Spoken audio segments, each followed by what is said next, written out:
Hi అండి. వరినొక ఉప్మా చేసానండి.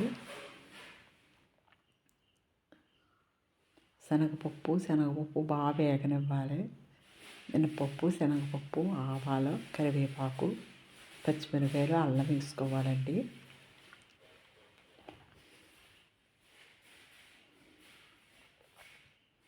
వరినొక పప్పు బాగుంటుందండి.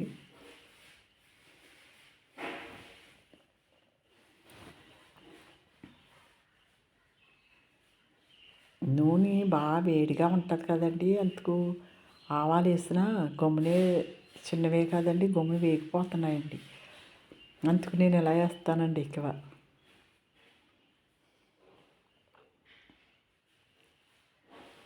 ఈ ద్వారగా వేగాక ఉల్లిపాయలు, పచ్చిమిరపకాయలు, అల్లం వేసేసుకోవాలండి, కరివేపాకు.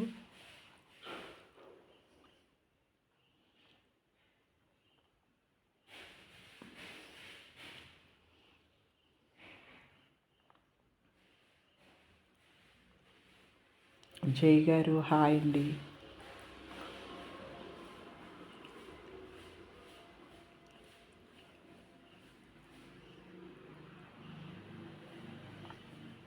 ఇవన్నీ వేసుకుని బాగా వేగనివ్వాలండి. ఉల్లిపాయలు బాగా ఎక్కువ వేగక్కర్లొద్దండి, ఉప్మాలోకి కూరలో వేగినంత వేగక్కర్లొద్దండి. నీళ్ళు మరగబెడుతున్నానండి, ఎందుకంటే నూక వేసుకుని ఇందులో వేపుకోవాలండి. పొడి పొడులు ఆడుతూ వస్తుందండి ఉప్మా. మామూలుగా నూక వేసేసుకుంటే వరి నూక అండి, మామూలు గోధుమ నూక కాదండి. గోధుమ నూక కూడా వేపుకుని వేసుకోవచ్చండి పొడి పొడిగా కావాలంటేనే. ఇది 2 గ్లాసులు వేసానండి, అది రైస్ కుక్కర్ గ్లాస్ అండి అది. ఆ గ్లాస్తో 2 గ్లాసులు వేసానండి వరి నూక. వేసి ఇది దోరగా వేపుకోవాలండి, ఒక 5 నిమిషాలు వేపుకోవాలి. అంటే ఉప్మా పొడి పొడిలు ఆడితే బాగుంటుందండి. ఇలా వేసుకోవచ్చండి. వేసుకున్న ఇది ముద్ద కట్టినట్టు ఉంటుంది, వేపుకుంటే మాత్రం పొడి పొడిగా బాగుంటుంది అన్నమాట అండి.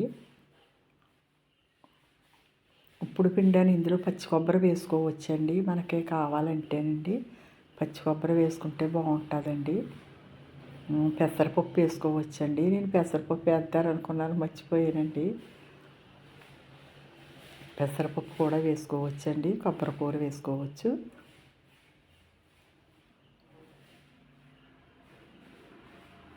ఇది బాగా దోరగా 5 నిమిషాలు వేగాక నీళ్ళు మరుగుతున్నాయి కదండి, పక్కన నీళ్ళు పెట్టాను కదా, ఆ మరిగి నీళ్ళు వేసేసుకోవాలండి ఇందులోని.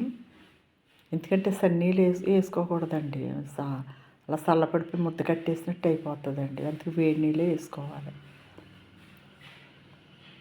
నూక మీకు పాత నూకను బట్టి వేసుకోవాలండి. గ్లాస్కి ఒక 2 గ్లాసులే వేసానండి, సరిపడగా వేసానండి. వేసి సాల్ట్ వేసుకుంటమే మూత పెట్టుకోవటమేనండి. మూత పెట్టుకుని 5 నిమిషాలు బాగా మగ్గనివ్వాలండి. మళ్ళీ ఒకసారి మూత తీసుకుని ఇలా కలుపుకోవాలండి. బాగా వస్తుందండి. అదిగోండి పొడి పొడిలు ఆడితే ఎంత బాగా వచ్చిందోనండి. ఉప్మా కూడా బాగుందండి. మీకు నచ్చితే నా ఛానల్ సపోర్ట్ చేయండి, లైక్ చేయండి.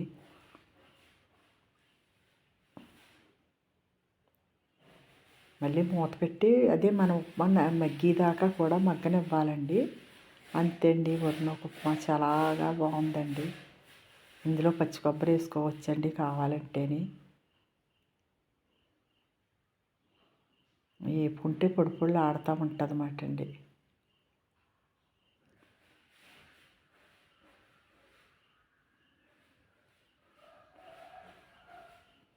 అలాగా పొడి పొడిలు ఆడుతూ వచ్చిందండి.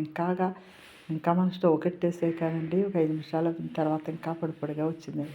నేను కొత్తిమీర వేసానండి, కావాలంటే వేసుకోవచ్చు, లేకపోతే లేదండి. అంత అవసరం ఏమీ లేదులేండి, కొత్తిమీర ఉందని వేసాను. కరివేపాకే బాగా రుచిగా ఉంటుందండి, ఎక్కువ కరివేపాకు వేసుకోవాలండి.